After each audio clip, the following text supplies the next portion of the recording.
All right, we're moving into chapter 8, which is all about functions and inequalities.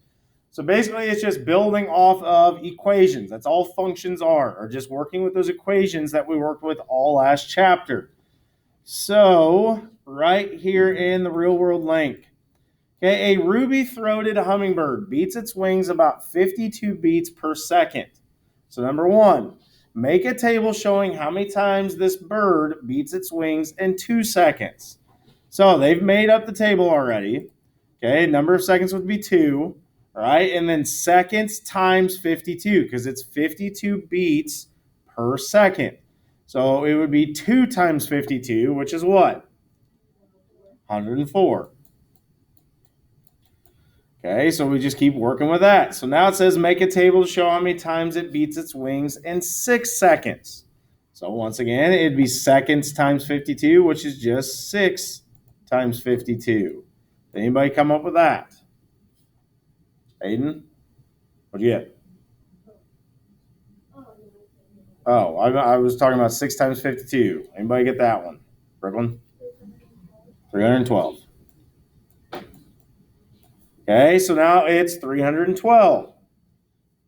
So just in 6 seconds, that bird is flapped its wings 312 times. Now they want to do it for 20 seconds. So to fill this table out correctly, you would put 20 right here. That's S. And then you're going to do 20 times 52. Okay, anybody come up with 20 times 52? Anybody get the answer for that one?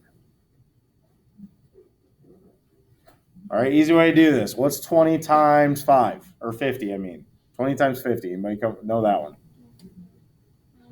1,000. What's 2 times 20? 40. 1,040. 1,040. So in 20 seconds, that hummingbird flaps its wings 1,040 times. So number 4 says, a giant hummingbird beats its wings about 10 times per second. So make a table to show how many times the giant hummingbird beats its wings in 3 seconds. Okay, so we start over here with number of seconds, which is 3. We're going to do 3 times 10, which is what? 30. Okay, once you have that, go ahead and go on to the next page.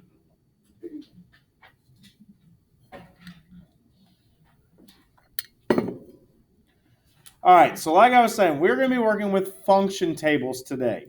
All right, so to do this, a function is a relation that assigns exactly one output value. What that means is every time you put a number into an equation, you always get one exact answer, no matter what. If I had 2x plus 2, so if I had 2x plus 2, that's my equation. Well, I guess it's expression, but 2x plus 2. If I put 2 in for x, all right, I replace x with 2. What's 2 times 2? Plus 2. 6. That is the output. No matter what, my input was 2. Our output was 6. Every time you put a number into this equation, you're always going to have exactly one answer. It will change due to the number that's being placed in for x. Okay, so if I put 1 in there, what's 2 times 1? Plus 2. 4. So now I get an answer of 4. The last time it was 6, but we put a different number in. So that's how functions work. Basically, it's saying whatever number you put into your equation, you're going to get an answer every time. It will never change because it will always be that answer for that number. So the function rule is what you're actually doing. The function rule talks about the equation. So this would be a function rule of the table. All right, now the function table is just literally that table that you're just filling in. That's it. It just separates it and organizes it very nicely. It's easy to work with. Okay, the reason we're doing this, okay, in a function, okay, they call the input value, that number that you're replacing the variable with, that x, they call that the input value. That is the independent value because it does not depend on your answer. Your answer depends on your number you're putting in. So like in the morning, okay, when you guys are getting ready for school, Normally, you put your socks on after you, or your shoes on after you put your socks on, right? Okay. It depends on if you put your socks on when you put your shoes on. Socks are independent. Shoes are dependent, because if you don't put your socks on yet, can you put your shoes on? Well, you can, but that's pretty gross, and your feet are probably going to sweat and your shoes are going to smell gross. But normally, you put your socks on before you put your shoes on. Okay? It depends on the other thing. Okay? So like miles per gallon. Okay, you have a full tank of gas. You're sitting at home. Do you burn any gas? No. Depending on how much you drive is how much gas you go through. Okay, there's always something that depends on something else. That's why you have the independent variable and the dependent variable. So like this, all you're going to get is a function table with this. It says the output is 7 more than the input. What's more than mean? Like, what operation are we doing? Addition. So all it is x plus 7. And they give you the inputs. So all you're doing is replacing x with what number they give you. So 10 plus 7 equals what? 12 plus 7. 19. And 14 plus 7. 21. That's it, guys. That's a function table. Okay, your input is x. This middle part here is that function rule. Okay, that's your equation you're doing. And your output is your answer every time. Okay, so this one is the output is 5 times the input. What's that mean? What operation are we doing? Multiplication. So you're just doing 5 times whatever they give you. Well, in this case, it's 8. So 5 times 8, 40. And that's how you got to fill out the middle, because you're replacing the x with the number they give you. So you're going to do 5 times 10, 50. 5 times 12, 60. And that's it. That's how you fill out a function table. They give you the input. You're just replacing it in the equation and solving it. So let's jump over to page 583. We're going to do number 1 here. So number 1 looks a little different because it has 2 operations. Doesn't change anything. Okay, you just follow order of operations. So our function rule for this is 3x plus 5. They gave us our inputs. So all you're doing for this first one, it's going to be 3 times 0 plus 5. Okay, so we just got to follow order of operations. So 3 times 0 is what? 0. And then plus 5. 5. That's your answer. You do the same thing for the next number. 3 times 3 plus 5. So what's 3 times 3 plus 5? 14. And the last one here, 9. So we got 3 times 9 plus 5. So what's 3 times 9 plus 5? 32. And that's it. That's a function table. Okay? The left is always what they're replacing x with. The right is your answer. The middle is just the equation. All right? Sometimes you'll have a two operations, so 2-step expression basically. So 3x plus 5, or sometimes you just get this, x minus 4. So you just subtract. So basically, what's 4 minus 4? 0. 8 minus 4? 4. 11 minus 4? 7. That's it. All right, so let's go back, and I want you guys to do A and B back on page 580. So A and B down at the bottom. Okay, so you're just working that function rule out with the numbers they give you. So half of it's already done. You just got to finish the other half. All right, go ahead and get to work and give you a few minutes. So this first one here, okay, letter A, we have x minus 4 as our function rule. So what do we have to do for this one to solve for the first number 4 there, that first x? Hunter? So you're just doing 4 minus 4. So what's 4 minus 4? 0. Okay, the next one is 7, so we just replace 7 for x, so it's 7 minus 4. 3. And 10 minus 4. 6. There you go. There's your answer. Any questions on that one? All right, the next one is our function is 3x. What operation is that? Multiplication. So you're just multiplying these out. So it'd be 3 times 0, which is what? 0. Okay, 3 times 2, 6. And 3 times 5, 15. And that's it.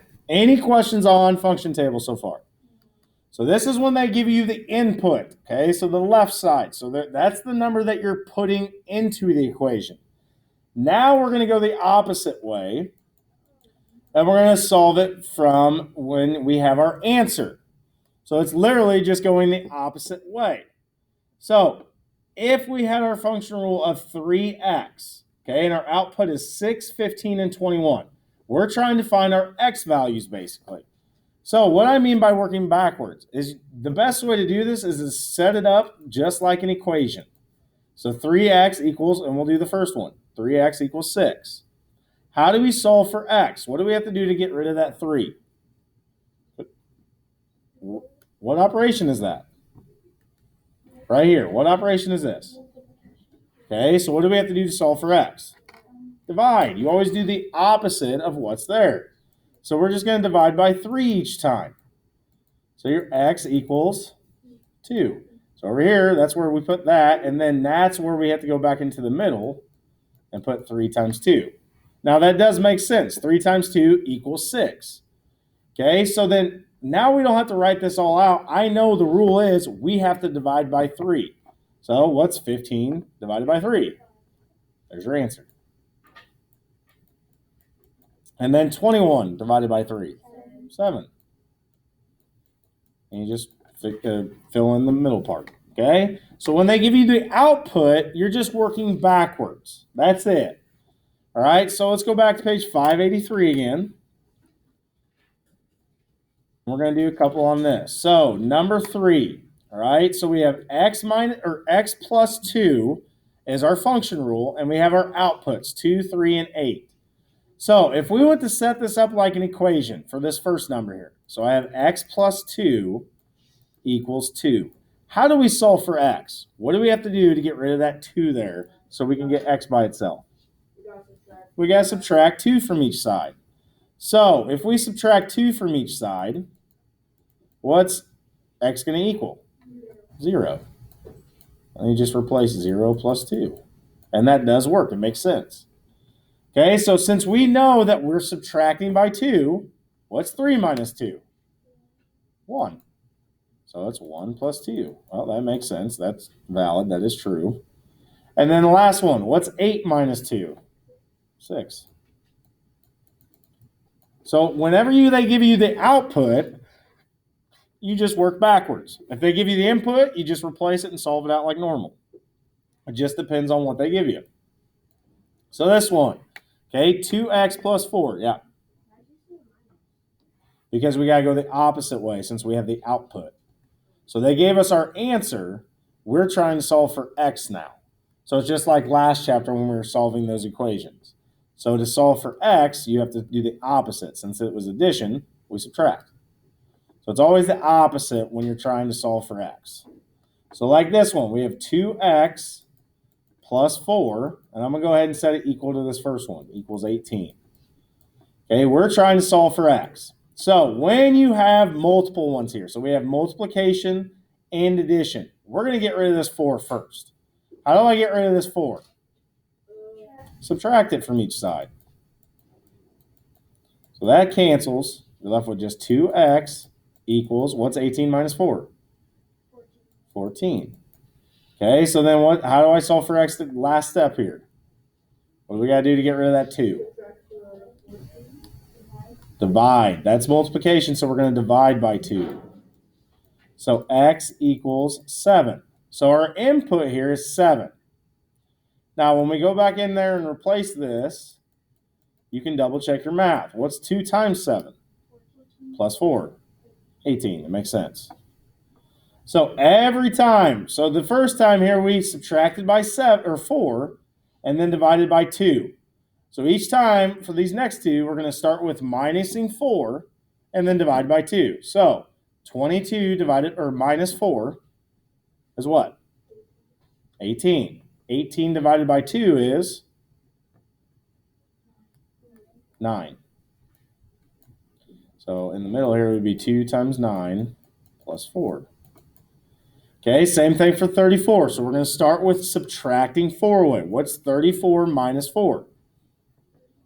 30. And now we divide by 2. What's 30 divided by 2? 15. So whenever you have your outputs, you have to work backwards. It all depends on what they give you in the beginning. And you don't have to write all this out if you don't need to. I just like writing it out for the first one because that way I know that I'm subtracting 4 each time and then dividing by 2.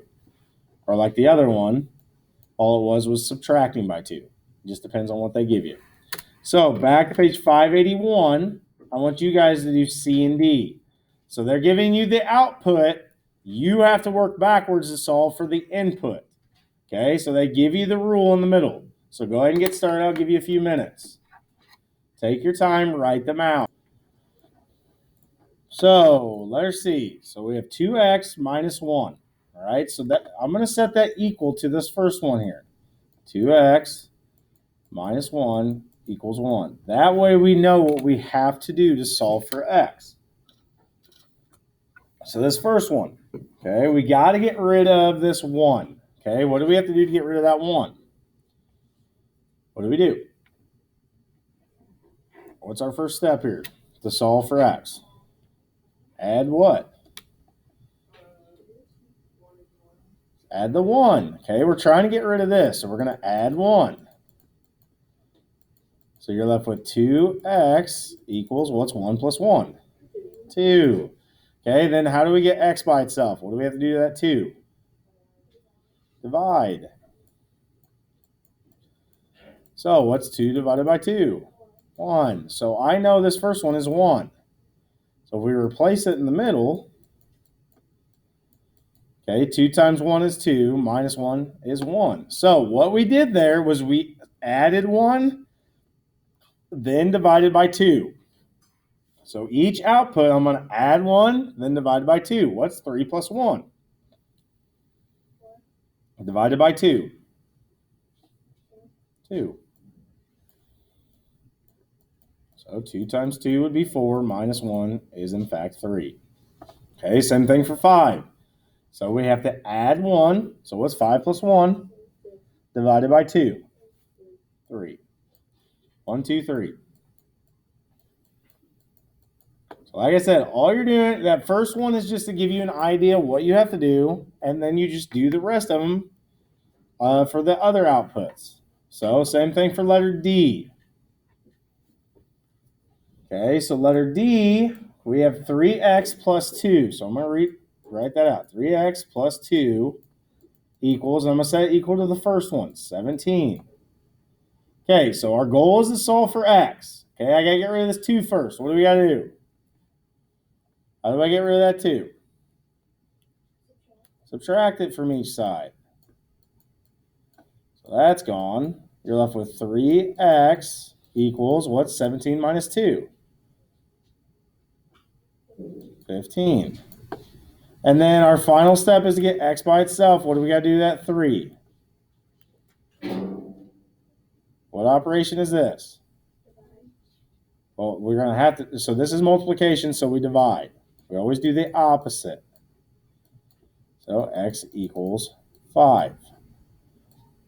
So if we go back and double check this, 3 times 5 is 15 plus 2, 17. It works. So from the beginning, we subtracted 2 away and then divided by 3. So from 20, if we subtract 2 away, what do we end up with? What's 20 minus 2? Okay, now we divide 18 by 3. 6. So 3 times 6 plus 2. And the last one, 29. So we subtract 2 away from that. What's 29 minus 2? 27. And now we divide that by 3. What's 27 divided by 3? 9. and you just fill in your function table. Okay, one last thing they're going to have you do, okay, is they are going to give you a real-world problem, okay, real-world example here, talking about this one is the Gomez family is traveling at a rate of 70 miles per hour. The function rule that represents this situation is 70x, where x is the number of hours. So they want you to make a table to find out how many hours they will have driven at 140 miles, 280 miles, and 350. So they give you the output again. They want you to find the input. So if it's 70x, what actually are we doing? 70 what? 70 times x. So we have to do the opposite since they gave us the output. So what's 140 divided by 70?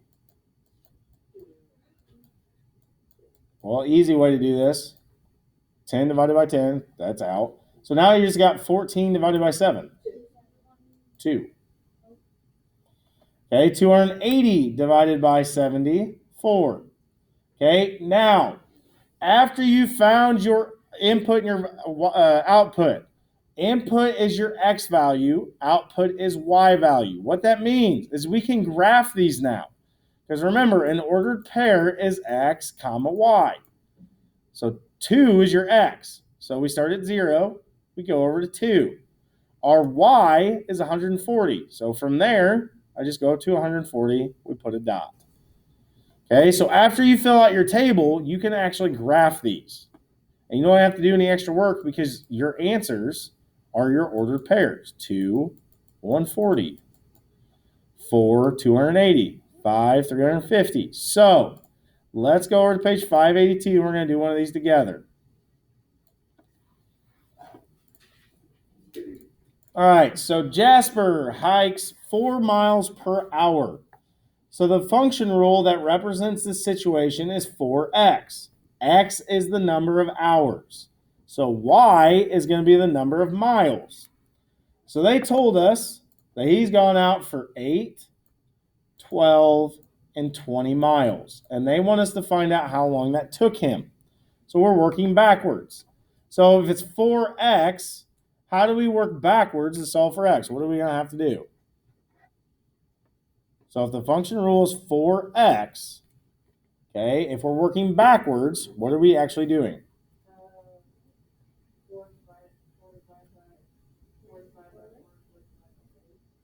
You're close. So you're going to divide by 4. Okay, so it's not going to be 4 divided by 8, it's going to be 8 divided by 4. So you're just dividing. What's 8 divided by 4? 2. So we just fill in the middle part here. 12 divided by 4. 3. So all we're doing is working backwards. 20 divided by 4. 5. All right, so now we have our ordered pairs. Okay, it just is the x and the y value. So our first one is 2, 8. The second one is what? 3, 12. And the third one is 5, 20. All right, so we can graph these now. So we always start at 0. Our x value for the first one is 2. So I just literally go over to the right to 2. And then my y value is 8. So we just go up to 8. And there's your first point. Okay, the next one, 3, 12. So I go over to 3, up to 12. And the last one is 5, 20. So you go over to 5, up to 20. That's it. Okay, so you already gave yourself the graphing. You just have to solve out the table. Once you solve the table, you have the graphing points. All right? Any questions at all? All right, your homework, what you got the rest of the time to work on, is on IXL BB8. So go ahead and get to work. You got a little bit of time.